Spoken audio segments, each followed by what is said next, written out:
Bueno, muy buenas a todas y a todos, bienvenidos al primer vídeo de este canal. En este canal vamos a hablar de filosofía política, vamos a hablar de teoría política, vamos a hacer en definitiva un recorrido a lo largo de toda la historia del pensamiento político occidental y como no podía ser de otra manera, pues hay que empezar por la Grecia clásica, hay que empezar por Platón, que no solo es uno de los filósofos más importantes de la historia, sino que también es un pionero, ¿no?, en todo lo referente al análisis sobre la política, al estudio sobre cómo se organiza la sociedad, ¿no? Hasta tal punto de que, bueno, 2500 años después, pues todavía sigue abriendo prácticamente todos los cursos que se imparten de filosofía política, de teoría política en Occidente, ¿no? Siempre se dice también en filosofía, ¿no?, que todo el pensamiento filosófico posterior a Platón pues simplemente son anotaciones al pie de página, ¿no?, de la obra platónica, ¿no? Esto evidentemente es un poco exagerado, ¿no?, pero sí que tiene cierto sentido cuando uno se para, ¿no?, a analizar pues, todos los autores y autoras, ¿no?, que hay del año 1500 hacia adelante, ¿no?, pues cómo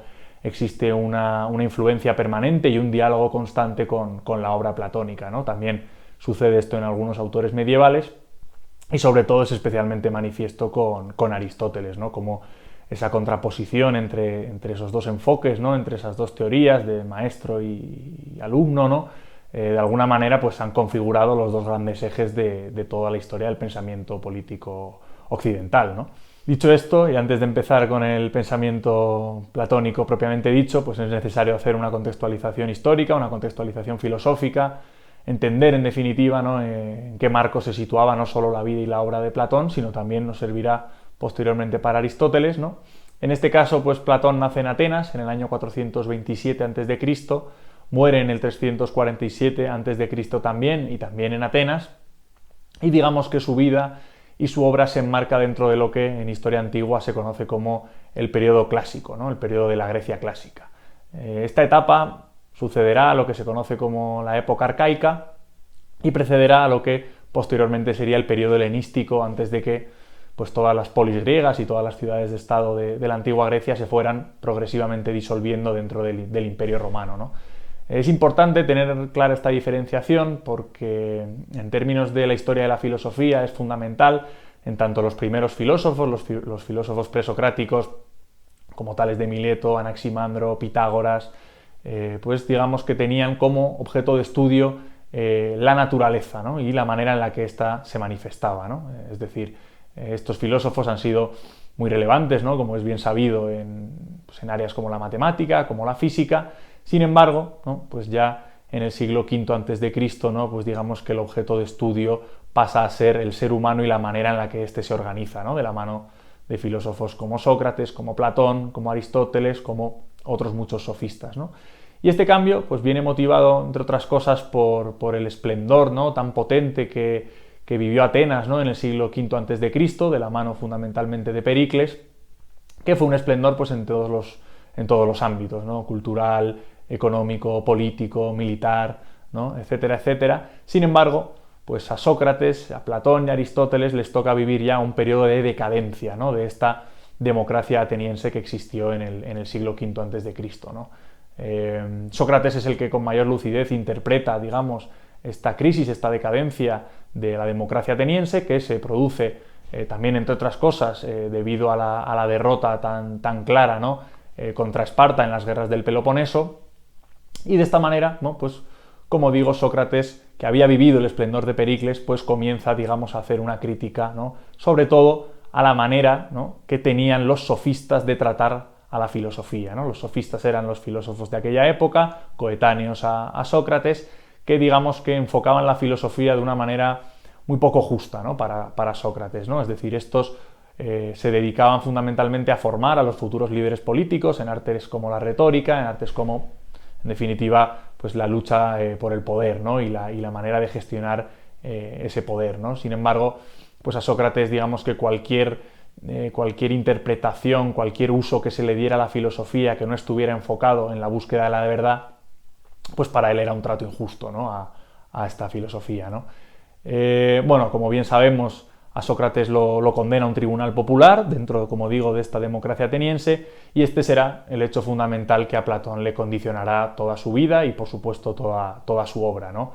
Digamos que el sentimiento de injusticia que se le despierta a Platón cuando Sócrates es condenado es tan fuerte que dedicará prácticamente toda su obra a reivindicar y a legitimar la figura de Sócrates, ¿no? Esto se ve muy claro, por ejemplo, pues, a la hora de ver la manera en la que Platón articula sus escritos de manera dialógica. Todo es un diálogo, prácticamente todos son diálogos en los que Sócrates es el interlocutor principal y va pues hablando con otros sofistas de la época sobre cuestiones diversas, ¿no? En este caso, el libro que a nosotros nos interesa fundamentalmente es el de la República, que precisamente trata sobre esta cuestión, ¿no? Sobre la cuestión de qué es la justicia, ¿no? Platón en la República se pregunta qué es la justicia, qué es la injusticia, qué es el bien, cuál es la idea del bien, cuál debe ser la sociedad más justa, ¿no? Para que se ajuste a esta idea del bien, cuáles son los regímenes que no se adaptan. En definitiva, es un libro de 10 capítulos que se lee relativamente sencillo y que, como digo, pues habla de todas estas cuestiones y que tiene como eje principal, ¿no?, la crítica a la democracia ateniense, ¿no?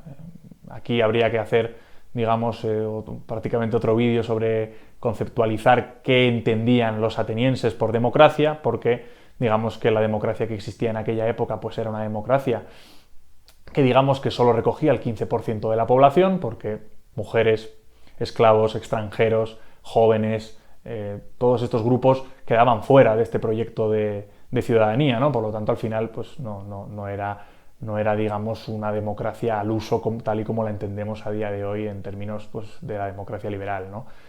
Sin embargo, pues sí que existía cierta capacidad del pueblo para tomar ciertas decisiones legislativas, judiciales, en definitiva militares, económicas, ¿no?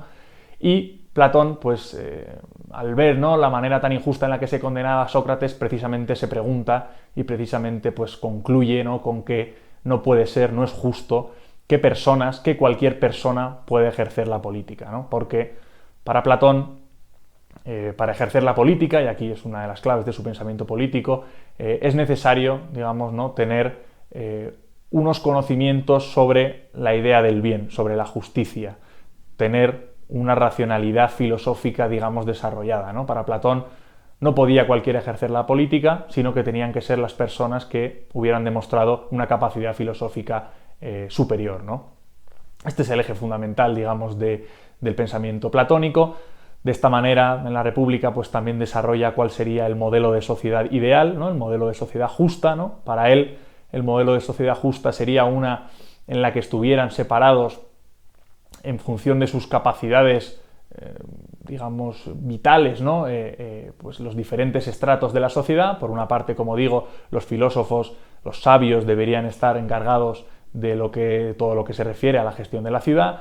Por otra parte, pues digamos que aquellos que están bendecidos por las capacidades del valor y de la fortaleza deberían ser los guardianes, los que protegían a la ciudad, es decir, el ejército. Y por otra parte, pues aquellos, ¿no?, digamos, que se caracterizan por unas características como la templanza, pues deberían ser pues bueno, los que ejercieran las funciones más, digamos, pues mundanas, ¿no?, digamos, de la sociedad, tales como la artesanía, el comercio, etcétera, etcétera, ¿no? De esta manera, pues Platón interpreta que así es como se articula una sociedad justa, donde cada grupo social, cada estrato, en función de sus capacidades, aquí es donde pues utiliza todos esos palabras, ¿no?, tan de Platón, el alma irascible, el alma concupiscible, en definitiva una serie de términos que utiliza para definir efectivamente los diferentes tipos de alma en función de las diferentes capacidades que muestre cada uno de los seres humanos, ¿no? Bueno, de esta manera Platón elabora cuál es su concepción de sociedad justa. De la misma manera, en el libro de la República, Platón también lo que hace es pasar revista, digamos, a todos los regímenes políticos posibles, estableciéndolos de más recomendable, digamos, o más adecuado a el más indeseable. Y en este sentido, pues empieza por, como digo, pues esta aristocracia, ¿no?, esta monarquía, digamos, del gobierno del más sabio o de los más sabios, ¿no?, que para él es el régimen más favorable, como vemos, con un alto grado de elitismo, digamos, intelectual, ¿no? Por otra parte, pues el segundo de los regímenes recomendable, ya siendo una degradación de este primero, es el de la timocracia, ¿no?, que es una especie de gobierno dominado por ciertos grupos, fundamentalmente los militares. Esto viene muy condicionado por el tipo de gobierno que había en Esparta, ¿no? Y eso pues le lleva a Platón a utilizarlo como referencia también. Por otra parte, Platón también habla del tercero de los regímenes, es el de la oligarquía, ¿no? Que es una degradación de este último, de la timocracia, por el cual, digamos, el gobierno pues, pasa a estar en manos de los grupos con recursos económicos, digamos, ¿no? De los ricos, ¿no? El gobierno de los ricos, la oligarquía, ¿no? Y esto Platón evidentemente lo considera ya como una degradación importante, porque de alguna manera pues estos gobernantes van a tender siempre a gobernar en su propio beneficio, van a intentar gobernar siempre en favor de su enriquecimiento, ¿no? Y eso generará pues desigualdades y generará eventualmente pues que el pueblo se acabe rebelando, ¿no? Cuando se revela este pueblo, según Platón, es cuando aparece el siguiente de los regímenes, que es el de la democracia, que es el gobierno del pueblo, que aquí es donde Platón pues hace una crítica, ¿no? También lo asocia a Platón, también muy condicionado evidentemente por el tipo de democracia ateniense que le tocó vivir, pues hace una asociación casi directa entre la democracia y la anarquía, ¿no? O sea, en el peor sentido de la palabra, ¿no? Entendido como pues el desgobierno, el descontrol, ¿no? Ante un exceso tan grande, ¿no? Del deseo de libertad, pues al final, ¿no?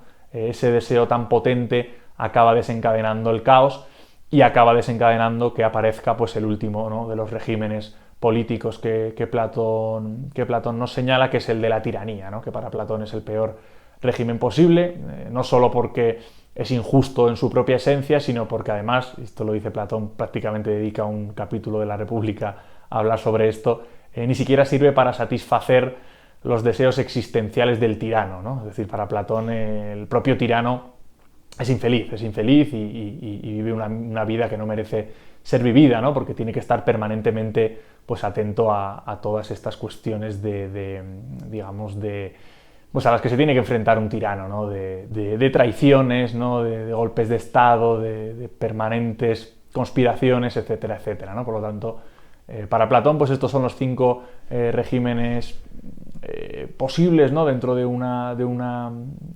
este caso de una ciudad-estado, ¿no? Dentro de una polis, y Aristóteles, como veremos, pues posteriormente matizaría un poco, ¿no? Todas estas ideas, ¿no? Bueno, dicho esto, estos son un poco las grandes líneas del pensamiento platónico. De alguna manera el eje fundamental es la crítica que Platón hace a la democracia, ¿no? Situando por lo tanto a Platón, ¿no? en un lugar que podríamos entender como reaccionario, ¿no? Él reacciona, ¿no? ante lo que él considera una deriva indeseable de la democracia ateniense. Cuidado, es una reacción que no se debe al carácter no inclusivo, ¿no? de la democracia ateniense. Platón no critica que no se incorporen a las mujeres, que no se incorporen a los niños, no, Platón lo que critica es precisamente lo contrario, ¿no? Que el pueblo tiene un exceso, digamos, de capacidad decisoria, ¿no? Sería interesante preguntarle a Platón qué opina de la democracia representativa actual, porque de alguna manera, según lo que él plantea, podría ser que corrija un poco los vicios, ¿no? Propios de lo que él interpretaba, que era una democracia radical, una democracia total, como la que había en Atenas en el sentido de capacidad decisoria del pueblo. Pero bueno, como digo, pues Platón sería muy crítico en ese sentido, ¿no? Como digo, La República es uno de los libros, es el libro fundamental. Luego tiene otros libros interesantes, ¿no? Que es, por ejemplo, el Protágoras, que es donde ahí se ve también un Platón muy reaccionario. Luego también está el último libro, uno de los últimos que escribió en términos políticos, que es el de las leyes, que ahí se retracta un poco y comienza, digamos, a hacer un análisis un poco más realista de la política, más próximo al pensamiento aristotélico. Esto puede ser también por la experiencia que tuvo en Siracusa asesorando al gobierno, que fue, digamos, muy negativa, ¿no? Y en definitiva, pues bueno, el pensamiento platónico pues ha sido muy importante a lo largo de la historia. Él fundaría la Academia, que permanecería casi durante 1000 años activa, y durante la Edad Media, pues de la mano de San Agustín, se recuperaría un poco el pensamiento de Platón, pero ya con la escolástica, digamos que la recepción fundamental que se hace es del pensamiento aristotélico, no del platónico, porque de alguna manera se ajustaba mejor a esa construcción ético-moral que el cristianismo quería construir. Y bueno, no sería ya hasta el Renacimiento, ¿no? De la mano de autores como Tomás Moro, otros utópicos, o en la Ilustración, o ya en el siglo XIX, donde ya pues Platón volvería, digamos, a ocupar un papel, digamos, un protagonismo muy importante dentro de la filosofía, ¿no? Bueno, en definitiva, estos son los elementos fundamentales del pensamiento platónico. Esto es solo un vídeo introductorio. Hay muchísimos documentos, vídeos, libros para completar, digamos, este pensamiento. Y bueno, si os ha gustado el vídeo, pues darle me gusta, suscribiros, pasárselo a toda vuestra gente que seguro que le gusta mucho la filosofía. Y nada, y nos vemos en los próximos vídeos. Un saludo.